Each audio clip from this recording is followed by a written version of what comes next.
outstanding members of society. Welcome to another episode. Call it what you want. This is let's call it the making of series of music I've made. This time, I'm not trying to sell you something. This time, I'm here to teach you and share with you the invaluable, outstanding, distinguished gift that is knowledge. For the elegant price of just a joke. We're about to see how I made Down, one of my top selling, top streaming, most successful songs. We're gonna start top to bottom, alright? That's how I chose to do it, so do not judge me. You should maybe, I'm gonna link on the upper right corner. You can go ahead and listen to it if you for some reason haven't. Trader, you can form your opinions on it and watch the video, or you can watch the video and then listen to it and be like, damn. First, the most relevant thing to start with, I'd say, would be probably this effects right here. Classic. Awesome. What I did here was I took the chords, I reversed them and like faded them in. Awesome, right? I got from freesounds.org Foley sounds I wanted to use. Promise I did not do that for my pack. I recorded my own. It's a valuable way for you to get sounds. Freesounds.org. It's a much longer sound. Just chop what I wanted from it. I put two different sounds together from the same take. So it's like iterations that I layered. Then I also got from Yoshi's Care Package. I got this effects. Dope. And that's how you lead into the song.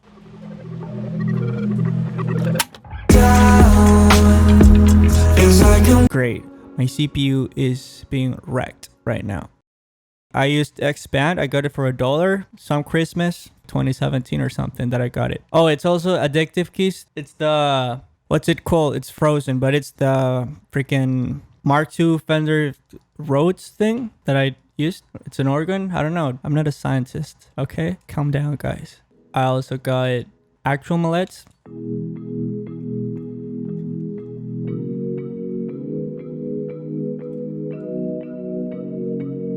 And all of them together make this.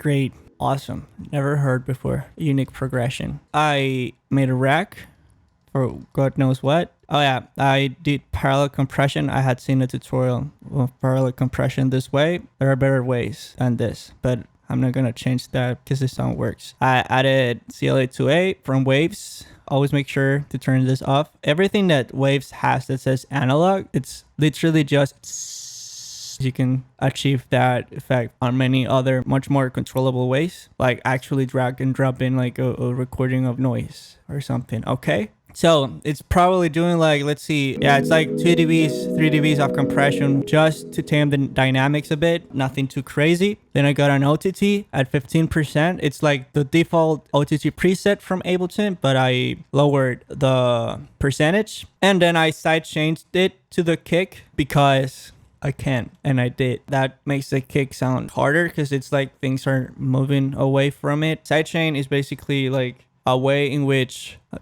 I'll put the definition in here. Basically, I'm sidechaining the volume of the chords, and whenever the input signal from the kick hits after a certain threshold, it lowers the volume of the chords. With the kick, that pumping sound, that's sidechain.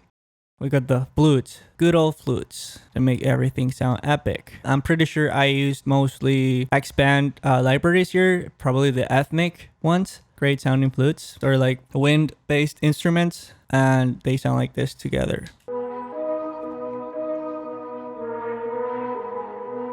All right, we get it. It's the same thing. Each one of them is this. Very resonant, but it works in context, I guess.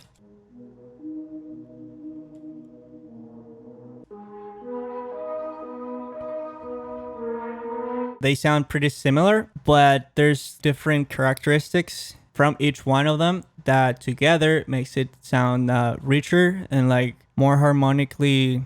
That's such a buzzword for production. It sounds better, guys. I don't know. I'm not a scientist, okay? I've told you before. This shit sounds good. And that's what matters. Am I right? Effects for the flute or the flute group. Mostly EQ. I try to EQ resonant frequencies. Probably duplicated it because 15 dB of gain reduction was not enough apparently. So it's been so long since I opened this project. So I'm kind of lost with what I did. I love naming my groups like this. I think I learned it from Alex Sumay as well. Same as Kenny Beats. A lot of things you see me do here, I learned from them. Just gonna put that out there. All flutes group. A thing about this is that if you name flute, it makes sense on the interface, but when you see the files, it will look just as every other single file and it will be a mess. You will not be able to tell apart your bot from your face, and that's bad. So yeah, make sure to name them whatever makes sense. It helps anyone else besides you or you from the future to understand what the fuck it is that you did. So yeah, I use an EQ and took the low end and the high end because I usually like taking the high end of things because I like that low pass, like underwater, melancholic, distant, nostalgic, sad sound. And the low end I didn't need and thought it would be a good idea to take it off to open space for other things, which I'm very happy I did because I really like the mix of this song. Drums could knock harder, but I didn't know how to make them knock that hard beforehand. So yeah, you live, you learn, as famously said by me on my previous video, which you should watch as well if you haven't. 15-minute long ad. Just kidding. You can learn a lot of things from that video as well. So that's the flutes for you guys. I will break down the effects used for the returns at the end of the video, so stay tuned for that. Also, I always forget, but like and subscribe, please, because like 80% of my audience is not subscribed. I've never felt so used by the internet. Okay, so please like hit that like button and that subscribe button. All right, thank you. I used a bass guitar. It's a Yamaha bass that I got for like $100 from a good friend of mine. It's used. I don't know the model because it's so old. It got erased by time because it was a gigging bass. So it's in its fair share of shows. I love used instruments because they have like this soul to them, this story, this life that, I don't know, makes them cooler. It's like the only thing that I enjoy having used and not brand new. But I also never buy anything brand new because I'm broke. I'm not broke. I'm working towards wealth and richness. I have a good heart, good friends, and health. So I'm rich in many senses besides money. So yeah, that's too deep for a tutorial on music. So the bass, I recorded it. As you can see, it's very dynamic. So I compressed the shit out of it. Oh my God, that's a lot of effects. Sounds like this.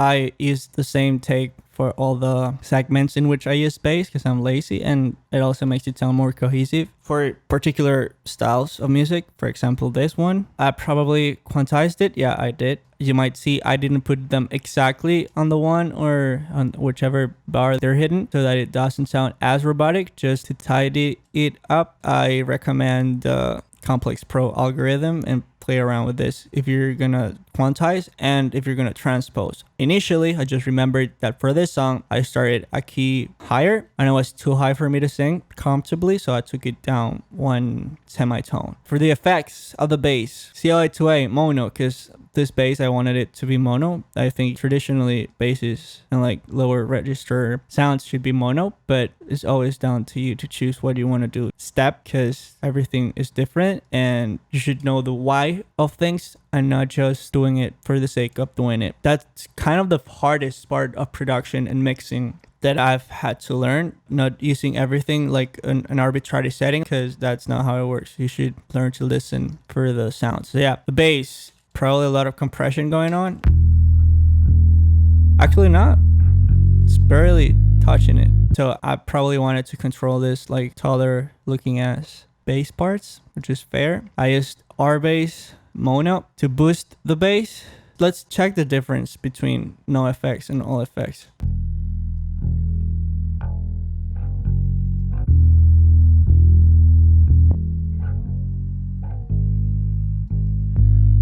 Yeah, that's a great difference. So after that, I used max bass, just the preset Pensado BM. And maybe I tweaked it or not. I don't remember. I usually tweak presets to see if I can get a better sound out of the stock settings. If not, I A and B it, and then I might go back to the preset. Oh my god, I actually used CLA bass, Darker Times. For what it does, I really like the sound that it gave the bass. I also used one knob fatter. If you use them like to an extent, are great and very useful. And Fab Filter Saturn. I literally just took the probably default setting. Yeah, just the default setting, because it already gives like 20% drive on warm tape, which is a super clean like harmonic exciter. I think maybe it's not a harmonic exciter. Do your own research. I'm not a certified instructor of anything. I'm just telling you what I did. So yeah, let's try our bass. Our bass basically does something psycho-acoustically. It's like it doesn't really do it, but it makes it sound like it's bassier, but it's not like boosting just the bass. It's like, let's see the manual actually. Let's know what it does. Introduction. Renaissance bass lets you accurately reproduce low frequency sounds on playback systems that cannot handle low frequency signals with. You guys read the rest of it. Basically, it makes shit sound better, bassier through shittier speakers with the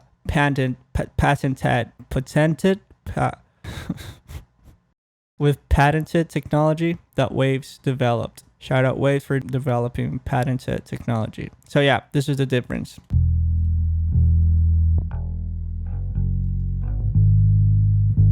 Makes it sound bassier already. Max bass is something similar but different because it has a different name, so it probably has more control over it or of how it's done. I don't know. I just saw a tutorial once that used it, and I used it. The way I do things usually when I've never done them before is I probably record this bass and I was like, wow, this sounds like shit. And I Googled or like search on YouTube how to make bass not sound like shit. And I found a tutorial that sounded good with the bass, and they probably used this, and I got it and dragged and dropped it. And yeah, that's kind of how it works.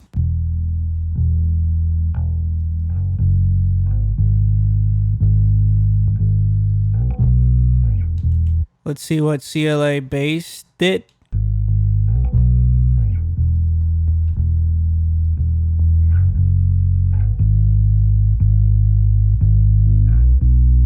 So yeah, that's the bass. Favorite part of the song.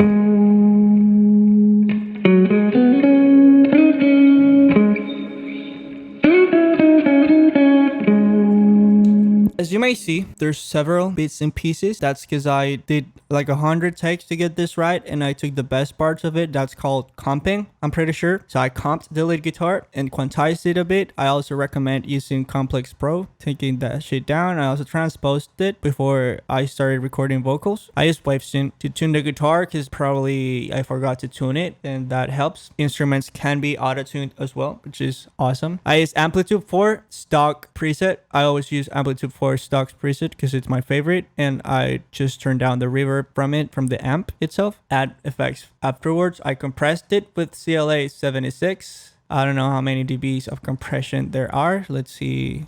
Alright, I nuked this shit to control the dynamics of it, because I don't know why my guitar is like very like plucky, and I don't know how to fix that. I don't know if it's my playing or my guitar setup, but I fixed it kind of with this. As you can see, analog's turned off. That's the only guitar that is on the song besides the bridge, and I also copied and pasted it throughout the entire thing. And then we have the break or bridge guitar that as a whole is this. So good. So the bridge chords, just power chords all throughout. Then the lead guitar doing the melody.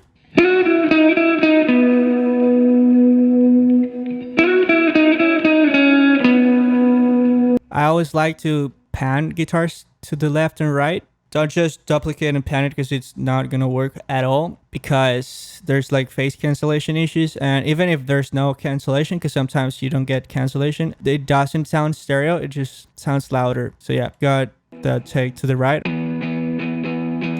and then you got the one to the left. See how they sound different? And together you got one guitar on each ear, which is fire. Did the same for the lead, but I did 3 takes. Sometimes you can do like 2 takes to the right and 2 takes to the left, or just 1 for each side, or you can do 3 and put 1 in the middle. The sky's the limit here. You can do whatever you want. And same thing. So yeah.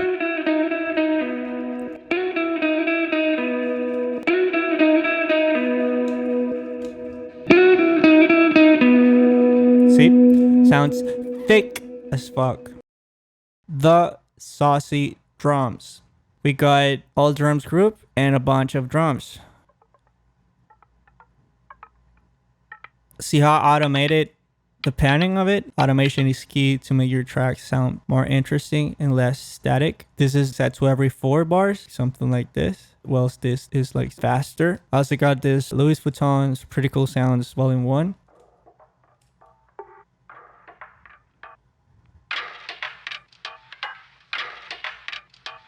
Together, it sounds like this.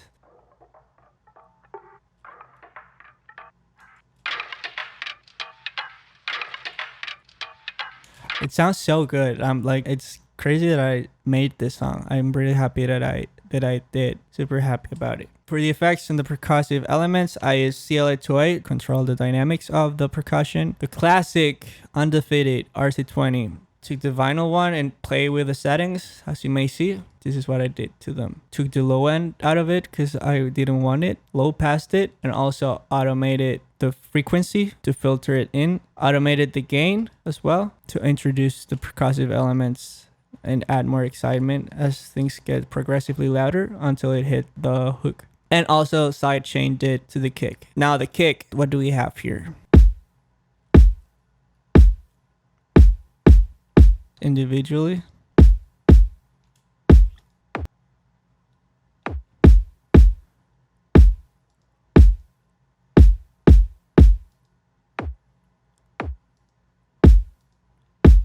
I might have not needed to add the second layer here, but I just did it. I did mid-side EQ on the kick, compressed it to glue each kick together, also automated the low passing of it. It's low pass filtered, basically. Next up, we have the snare. It's like 4 snare layers. That's crazy. Let's see what we're working with.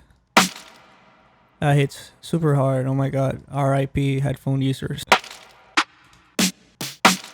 Great sounding snares. Let's see what I did for the effects. I used Camel Crusher on the Subtle Master preset. Great plugin. It's free. I use glue compressor and LFO tool to control the shape of the snare. Used it as a transient shaper, kind of. Saturation knob from Softube. Just a bit of saturation to add harmonics to the sound. Compressed it to add more tag and glue the snares together. Rolled the low end of it and boosted the fundamental frequency of the body of this new snare that is made from the 4 layers. And used auto filter for the same purposes as all the other parts of it. We got the hi-hats. It's from Louis Vuitton pack as well. Hi-hat closed number 7.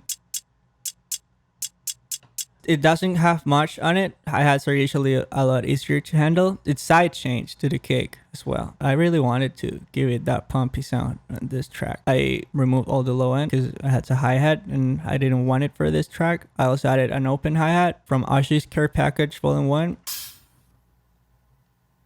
Together they sound like this. Great. There's the gong from a free pack, 3 samples. I got it like years ago. It's a free pack. It's literally put free sample pack on Google and I found it from a library of like 100 packs that were free to use. I cut it here because I didn't want it to sound as intense in the first hit.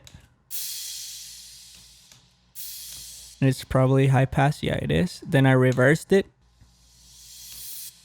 And it has reverb, so it sounds more epic. And I got this violin stab. No idea where this is from. I just probably used the search bar and put violin stab. This one has Annihilate. That's the first preset of Camel Crusher. I love Camel Crusher. Awesome plugin. That's it for the drums. So let's see what they sound like.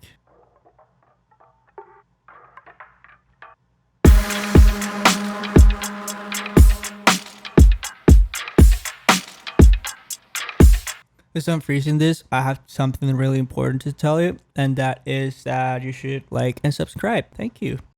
I just this mic to record vocals, and I have a DBX 286S mic preamp processor. It goes to a Focusrite 2i2 second gen Scarlett. That's my hardware chain, I guess. And after that, it's all like in the box, meaning just effects like plugins, software made. So yeah, all vocals group that breaks down into two separate groups, which consist of main vox group and background, which I should have named all background and all main. But yeah, you live, you learn. So main vocals, it's layered. I don't usually do this. Depends on the genre. Down, feels like I'm going down, down. Beautiful, beautiful. One take performance. What I'm using here, I'm using Waves Tune, correct? And I'm using Auto Tune. Reaching speed 34, humanize 17. I'm usually just playing with these two knobs. I don't really touch these two. And I put it in alto tenor, not because I'm necessarily an alto tenor, but because it sounded better, I think. This is before I learned top-down mixing. So I have some effects here, like just compression, which wasn't really needed. I could have just put it here. So it's probably doing like a couple dB of compression. Yeah, 2 dB. And that's it for the main vocals channels. I'm probably using some kind of like, it's like a hybrid of main and dubbing, because it's like the same notes but on the lead. I don't wish they are my enemies. Just want some peace of mind, yeah. Feels like I'm cursed. So it's like the same notes but reinforcing the main melody. This works in many different situations, but for this, the reason behind why I did it here and why I said I don't do it often is because like I thought it would add to this like emotional, nostalgic, whatever aesthetic that the song has. So that's why I layered them this way, and I wanted to process them as both leads, and that's why they are like that. If you see that I solo this, they sound like just one vocal. I don't wish they are my enemies. Just want some peace of mind, yeah. Feels like I'm cursed for eternity. Nothing that is good ever lasts now. I don't wanna cry, you can't now. Wanna get rid of the girl, yeah. Shit like this should never happen. Yeah, and I saturated it and it cued the low end of it. So yeah, it's just like adding a subtle richness to the lead vocal. For the effects, I always do it different at this point, but I started off the vocal template Alex Sume did on Periscope, and also the version that Kenny took from it that gave to his Discord. Shout out to Discord homies. Love you guys. And yeah, this is like what I took from it in this case. Also, I think I used information from Reed Stefan's YouTube channel. He's the GOAT. Definitely the realest puppet in the game. You didn't hear it from me though. I'm EQing the low end a bit, just a tad, just 30 below. There's barely to no vocal information there. And instead of boosting the high end, I used a low shelf. Is it a low shelf? Yeah, it's a yeah, low shelf. Also, this is great when you don't know what something does. You open it and it tells you exactly what it is that it's doing. So you just hover your mouse. It only works, of course, for Ableton stock plugins. I'm adding some sort of compression here Shit like this should never happen. to control dynamics. De-esser to de-ess the S's and the harsh sounds. I like using a bell shape instead of the shelf. High pass, I mean, because it just scoops out. It's like a compressor. It like sidechains the frequency, I guess. And this is the frequency for my S's. Could be a starting point, but whenever you are searching for your S's, I'd recommend using like the headphone thing here and like scooping out where the S is harsher. I also have a de-esser incorporated in the DBX, so there's less S's coming in. And I did whatever amount of Yeah, shit like this should never happen. de-essing threshold that would give me like around 3 dB. If you're unsure where your S's are at, you can also use the sidechain monitor to see like what you're taking out. I'm taking more of the sh there than the high S's, because usually high S's for me are like a 10K, 11K, something like that. Our compressor, great plugin, using it to control the dynamics of the vocals as well and add more bite to it. I learned this from Produce Like a Pro, Warren Hewart. I hope he's doing marvelously well. I get it. And RVox. RVox is like the staple for vocal compression. I think it also works on other things besides vocals, like kicks, for example, that I learned from Mixed by Ali. Awesome plugin. Adds like compression and some sort of color to the vocals, and I usually enjoy a lot plugins that actually add color instead of like super transparent ones, because I don't have anything gear wise that gives any particular color I would like to keep, so I just do that. And Mag EQ4, basically I'm boosting the high end of the vocals to give it that high end studio sound, the brightness. So let's try AB no effects with effects. See the difference. Down, feels like I'm going down. Not too shabby, not too bad, but when you're at the effects, Down, feels like I'm going down. Down. see how they open up and become like more prominent and also cut through the mix. I would show you that, but my CPU won't handle it. Let's try. Let's just try. Down, feels like I'm going down. See how they get swallowed by the mix, and with the effects, look how it sounds. Going down, down. Yeah, when no more lights around. Quick AB. Down, down. The backgrounds do this. Feels like I'm going down, down. When no more lights around. Bunch of vocals doing lots of things. Harmonies, ad-libs. Feels like I'm going down. Sounds like shit in itself.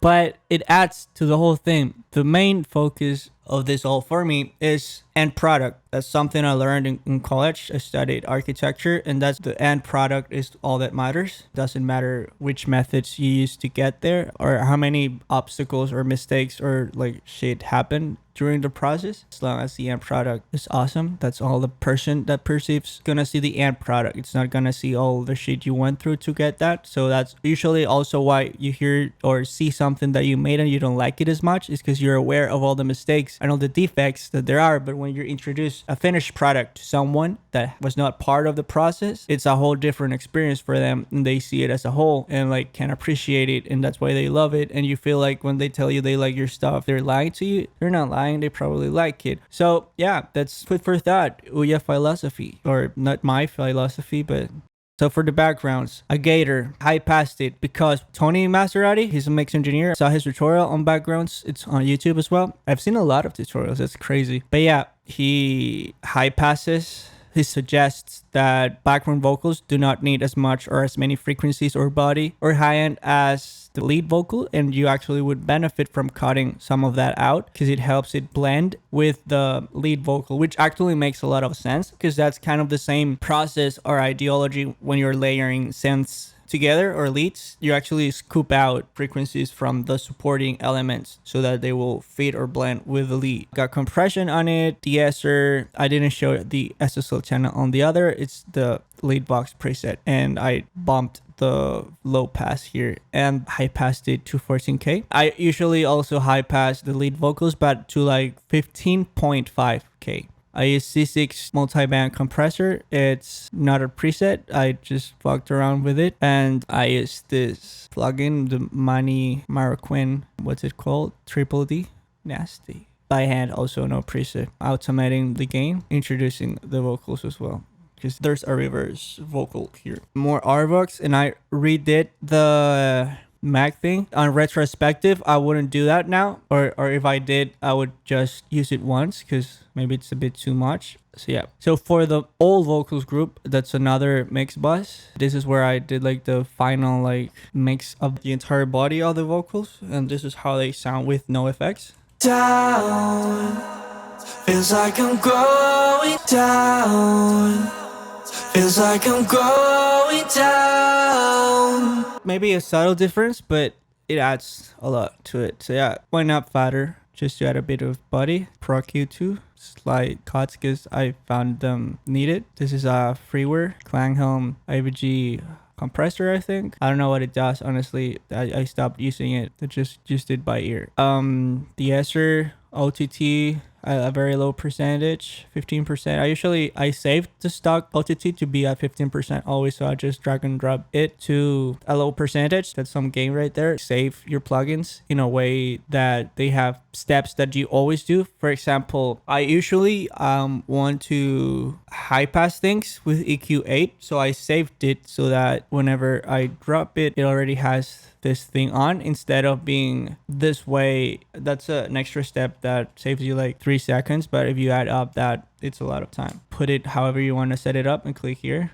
and it saves it. You can also right click and save as default preset. So yeah, then I used virtual mix rack by Slate Digital. Use these settings. I don't know why. I probably saw a tutorial for it, but yeah, I usually always use this too because this is like a saturator, and this also is like an EQ harmonic exciter thing that is very musical in the way it adds frequencies. Of course, like using conservative settings, I guess, not too much. I usually bump this way more now because I like the way it sounds. And the virtual mix box, these are the settings. I don't know if I touched them or not, but that's what it's set to. And C4, this is like something I always use now. My vocals, I use the Pensado vocal down here.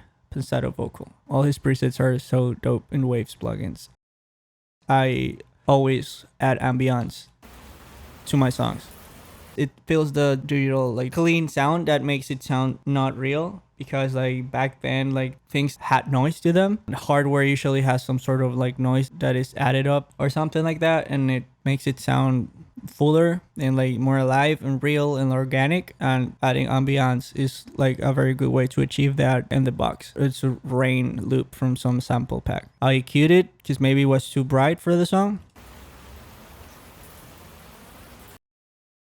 I use a hell of a lot of returns, it's like an awesome way to mix. And Ableton is dope with the returns. I think you can create a channel, like route it through this. Like you would select the whatever audio channel you have and make it like this will be the whatever return, because I think that these are limited, but I've never reached the limit of how many I need. So yeah, I have 3 reverbs, a long reverb, Valhalla Vintage Verb, great plugin. I got this from Rich Stefan overdriving before. It makes the reverb sound fuller, bigger. I duplicated it because this is probably just the instruments.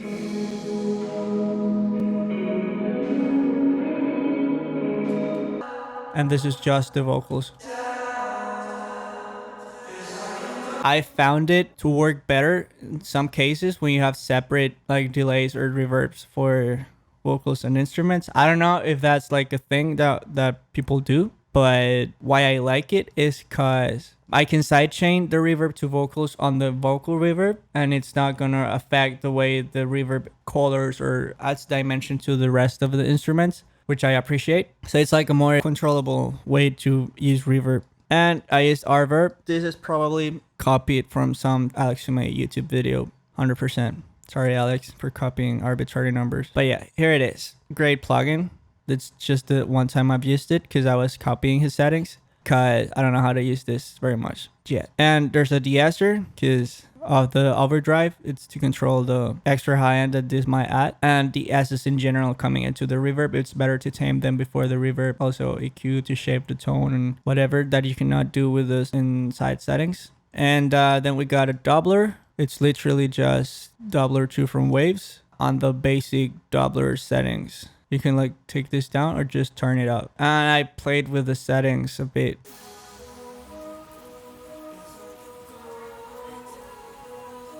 On hindsight, I would separate it too from the instrumental maybe, but yeah, that's what it does. Then I got a deep, that's a doubler preset, dark fader it's called. And what I'm doing here is adding like a octave lower.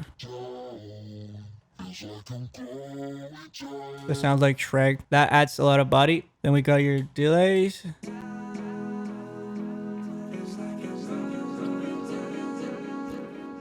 Replica, amazing delay from Native Instruments. I got it for free in like 2015 or something. They gave it away for Christmas. There's many presets to it, and it's got like modulation and filters and different quality of reverbs, and like you can play with a lot of things. I love it. Then we got slab delay. It also works like some sort of doubler. It adds like slightly delayed version of the main vocal or the main input that you're adding to it, and it repeats it, makes it sound like stereo and like bigger. It's all about making things sound bigger and thicker and better and way more louder, famously said one time. These are the settings. It's literally the slap delay insert preset. See the analog button? Turn it off, please, and thanks. It's just noise. See how we have some parallel compression, because parallel compression fucking rules. Feels like I'm going down. I would also separate this now from drums and vocals. What it does is squashes a signal, tames the dynamics to the extreme, and makes it super flat, and you can mix that in with the original sound, and it makes it sound better. I think the technique originated from like New York, because it's also called New York style compression, but I'm sure people in LA and like the rest of the world also had equivalents to this, maybe, or not. I don't know. I'm not a historian for this shit. Yeah, it's a great technique. Whoever invented it, props to you. Thank you for inventing that. Then we got Alex Tumay's bass widener distortion thing that sounds amazing on bass. It's a decapitator. Punish the fuck out of it to distort it highly. You can play with this styles of saturation, because in the manual, I'm such a nerd. Every time I'm like, actually, in page 16, chapter 31, subsection C.69, it says this. But yeah, these are like several modulations of different like distortions and saturations, historically prominent and popular instances of analog gear. So it's like 5 different in each one of these. So it's pretty cool to try them out and see which one sounds best for the particular input that you're giving it. Some gain right there. When you're saturating it, you take the low end of it, because you're gonna stereo widen it, so you don't want this low end on the stereo, because it's usually not a good thing to have. But again, if it sounds good, sounds good. Boost the sides a bit, 1.5 dB down for the mid, and 1.6 dB of gain for the sides. And then you got micro shift, and these are the settings. Play with them, because you should play with settings. See how it's to the sides? Great for bass. I got Goldfos. I saw a tutorial from Andrew Wong. These are the settings that I learned from him. Utility. I use this to test mono and stereo compatibility. Some mix engineers do not do this. Some do the 80% of the mix on mono. So yeah, I'm like kind of in the middle. I use it as reference. Glue compressor to just like compress it a bit. Q1 to roll off the low end up to 25 hertz, because that gives you a bit more of headroom. Same thing here. Honestly, I could have just done it with one of these, not the 2 of them, but I don't regret anything. Preset mastering clean and open. Here's noise. Turn this one off. This is the culprit for the Fab Filter Saturn Magic Mastering preset. Great preset. Rainworks Control version 2. I'm using it to mono up to 186 and stereo widen 126%. I got Ozone Elements. They usually give this away every now and then. Great plugin to grab whenever you can. And yeah, it EQ'd a bit. I don't remember what I did, but these are the settings. Then I got L3 multi-maximizer, and I don't know why I didn't put ceiling on it. That's crazy. But yeah, usually you should put it like a -0.1 or -0.2 as recommended by the manual of the plugin. Pretty stock settings, and then just lowered threshold. So I didn't stage limit this time, which is pretty interesting. And I'm using this to meter how loud it is. Feels like I'm going down. So yeah, like 7 dB, and this is the streaming thing. I'm exhausted. It's been like an hour and a half of me talking. Like, I need a fucking break. Imagine I click stop recording and the footage doesn't work. I would literally... Hope that you enjoyed this video. That's how I made down. Please stream it. Let me know what you think in the comments. If there's something you would have wanted me to do or show or explain better, I can make more videos breaking down specific parts or showing specific techniques. If that you'd want me to elaborate, literally ask for whatever in the comments and I'll try to get it done as YouTube content. I need ideas. So yeah, you'll help me a lot with that. Please like, comment, subscribe, share it with your friends, your family, significant others, pets that might have an interest in music production.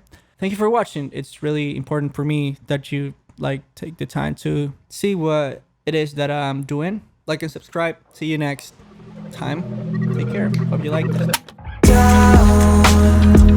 Feels like I'm going down.